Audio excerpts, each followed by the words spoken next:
Feeling like a shark in a shrimp tank. Big fish, small pond in the shrimp tank.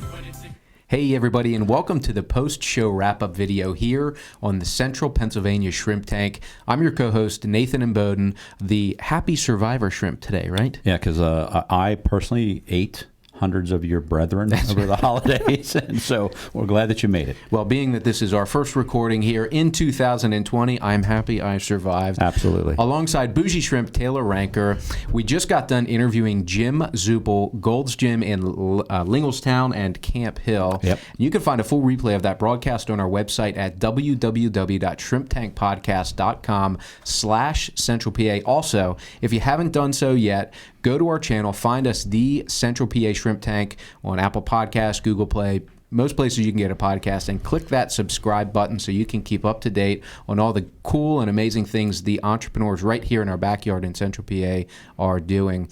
And on the podcast, we talked a lot about Jim's background and his shift from really the corporate world to the small business state government world. Right. Before that. Government, then big corporate, Yep. then small business. We talked about his passion and some of the things we're going to get into in the video. And we found out just how many times he has jazzercised and Tae-boed in his life. So Zero. If you Big want fat the zero. Taylor, you gave away the answer. Sorry. Well, find out the other answers and the things that we talked about again on our website at shrimptankpodcast.com/Central PA. Now, Taylor, you have a pretty pressing question you want to get out of the way. It's the most important. So, I've had the luxury of knowing Jim and Diane, and been, by the way, I'm proud to say I'm a customer of theirs at Gold's, have been. Great facility.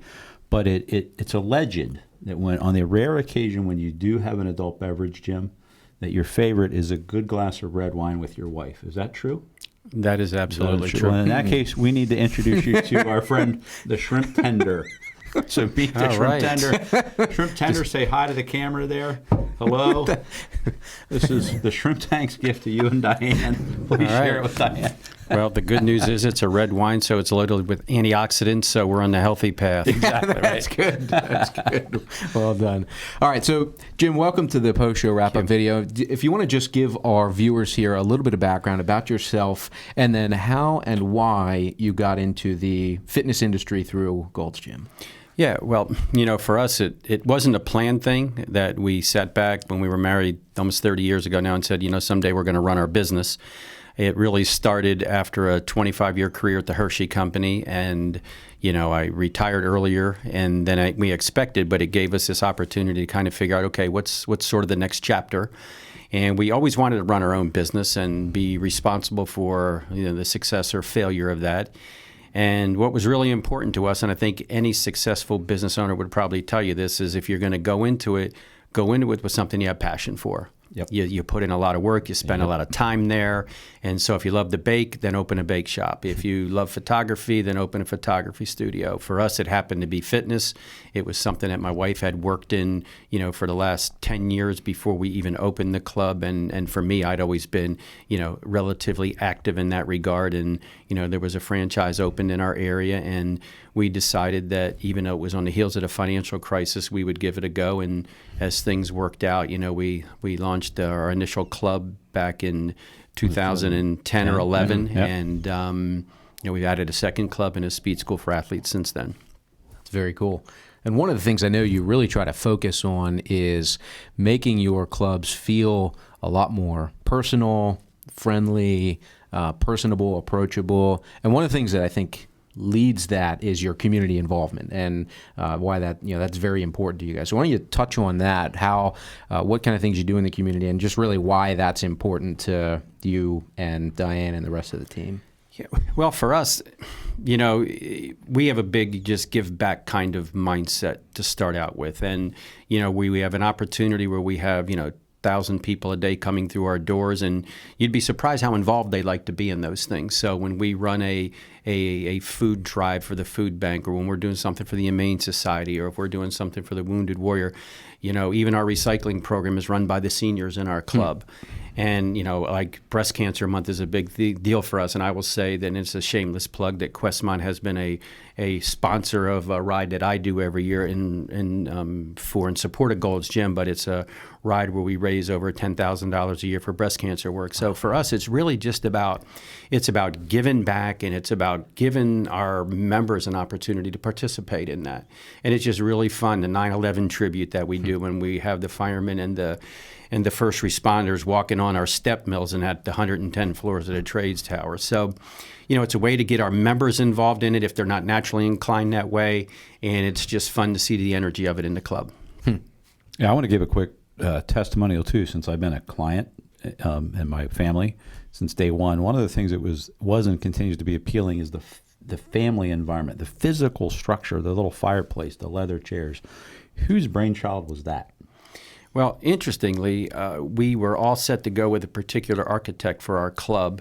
And at the last minute, we got introduced to somebody else, and we visited a club that he had down in Ashburn, Virginia. Okay. And when we went in, we were shocked to see a mountain stone two-sided fireplace in there, and my wife was had at that moment. The other guy was done, and she had made up her mind that we were going to go with this guy. Yep. But when you think about the idea of making it a place that's comfortable for anybody, sometimes people get this image in their head of what a gym is like, or especially a Gold's Gym. We really wanted to set this thing that the first visual when you walk in the club is something that A, would get your attention, but B, might suggest that, hey, I can be comfortable here. Yeah. I can sit in those chairs and, get a smoothie after my workout. And, we got a charging station for people to hang at. So we have several social areas in our club for people where they can sit down and talk. So, for us, it's about creating some place that, even though it's a workout place, there's just a little bit of Starbucks in it, where people can go and kind of hang out and develop friendship. So that probably drove it more than anything else. Yeah, that's very cool and forward thinking, I think. So we talked on the show about this phrase. I was talking about one of the books I was reading. There was a paraphrase in there about a personal trainer, an expert, was asked the question, what's the best exercise somebody can do? And his answer was, it's one I've given, is do what you will do. Take up what you will stick with, essentially. Yep. And we talked on the show about how there's all these fads, and now the evolution of the fitness industry is away as much from the in-gym experience to home-based gyms to the video. We joked about Taekwondo and jazzercising and all that stuff, but the reality is in theory, it doesn't matter which one of those you do. It's just a matter of doing it and doing it most consistently. So you guys are passionate about that. That's one reason why you got into this industry. Why don't you touch on that a little bit about the idea of just getting active? Yeah, obviously we're in the business to have people come to us, but I think what's more important, and if you're into this and you have a passion for it, and you want to see people healthy, that's why we got into this thing. And we've witnessed people losing 100 pounds and how they walk taller and they're more confident. And if you're really true to that, then for us, it really doesn't matter where you get your exercise. What's important is that you get it. So if you're somebody that wouldn't get caught dead in the gym, then take advantage of one of the things that you can do in your home now, with some of the people that we consider our competitors, quite frankly. Or if you're not comfortable in an environment where 1,000 people are going to come through the door, then get in a small boutique and get involved that way. So for us, what's really important is that a greater percentage of the population is actually active. Because that's what's sets the example for young kids. I mean, right now, childhood obesity is a big deal, and I think a lot of that comes from parenting and the example that's set with that stuff. So for us, it's really get out there, get active, any way you want, do what works for you. Hey, if it's jazzercise, then do that, and if it's something different than that, just do something. And I just think that your well-being is better, your health is better, and it's better for all the people that care about you and that you care about as well. My wife's going to blame you when she comes home tonight and I'm jazzercising. I'm just saying. Yeah. Hey, there's one other quick thing I'd like to touch on before we have to wrap up here. But I had, as an observer from the get-go, I got to witness two parts that I'd like Jim to comment on. One is you took a very business-minded approach. I know for a fact you didn't just wing this. You did demographic studies, research, all kinds of things, but also that was included with this fitness and get active as a passion of yours and Diane's. So can you just talk to someone who might be a budding entrepreneur or someone who's thinking about starting a business about that? What might Yeah. they consider? Well, I think first, again, I mentioned about following your passion, but that gets you so far. At some point, you need to put a business plan in place. Yep. You need to do your homework, and doing the work is important because when you launch a business, there's a lot of work that needs to get done. It's getting your brand out there and what you stand for out there. And it's, our clubs now have quite a few members, but we started with one. Yeah. And then we had two, Yep. and it kind of went from there. So I'm a big Started with one. proponent. I'm a big proponent of just understanding that there's going to be work involved, which is why the passion piece is important.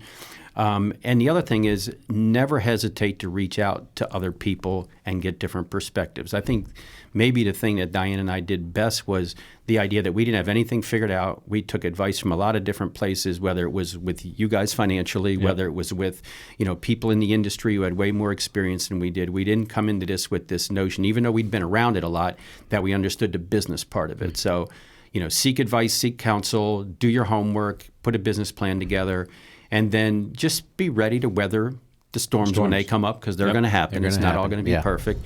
But if you have some grit and a little bit of perseverance, you're going to be fine in the long run, because that's what gets you through those moments when you ask yourself, why do we do this again? Why do we do this again? right. Because that'll happen. It's gonna That'll happen, happen right? every now and That's then. right. Yeah, That's right. Yeah, hey, that is some great and wise Sage advice. Very, very. So I'd say go back to the comments about just being active. For the people that are watching this who are maybe in that, and we talked about some percentages earlier on the show of people who are considering maybe actually engaging with a gym or whatnot. If those people that are watching are maybe on the fence or trying to maybe find an outlet, what's the best way for them to do that? Maybe through you as a starting point. Well, I think if you're just getting started, you're probably going to need some help. And coming to a club like ours, or some clubs do more of this in terms of onboarding people into the club and getting them oriented and everything. We really try to play the role of guide with them. And we have people coming in that have a tough doctor's diagnosis. We have people coming in who just have a wedding coming up. We have people coming in who have a reunion coming up. People come in our doors for all kinds of reasons. And the first thing our job is to figure out why. Why are you coming in? And then from there we can guide you. So go someplace where you can get help and maybe not make some of the mistakes, which sometimes can just make the process slower. It can end up in injury. It could be a lot of different things. Go someplace where someone cares about you, cares about your particular case, because we get 1,000 people in our club a day and everybody wants the club their way, right? So we try to accommodate that as much as we can. But go someplace where they're going to look at you and your particular instances and your particular unique circumstances and come up with a prescription that's going to work for you. That's great. I strongly suggest a physical visit. If you're Yeah. considering Golds at all, that was a winner for me 9 years ago. So Yeah. just a Yep. physical visit Appreciate to the that. facility, how I felt. Again. And my family. We have a family membership, full disclosure. Two great locations in Linglestown and Camp Hill. If you're thinking about it, pop on in, say hi to the people. They really try to make this a more familial type experience, a clean experience, try to take the stigma of what a traditional gym or what a lot of people's stereotypes of gym is out of there. So again, if you're looking for a place, the best thing to do is to stop in and actually experience it yourself. So again, Linglestown and Camp Hill, Gold's Gym, check it out. Jim, thanks for being on the show. The pleasure. website, if you want to find information about them, will be on our on a link here below. Next week on our show, John Gilliland. Yep. Investment Real Estate LLC. We're going to By the way, he shift is the gears. second most stylish man in Central PA. We'll Just agree to saying. disagree there, Bougie Jim. But we're going to hear his background on how he's really carved out a niche in the storage Yep. unit arena in real estate. So, again, Jim, thanks for being on this show. Pleasure. We'll see you next week on the Central PA Shrimp Tank. I've been feeling like a shark in a shrimp tank. Big fish, small pond.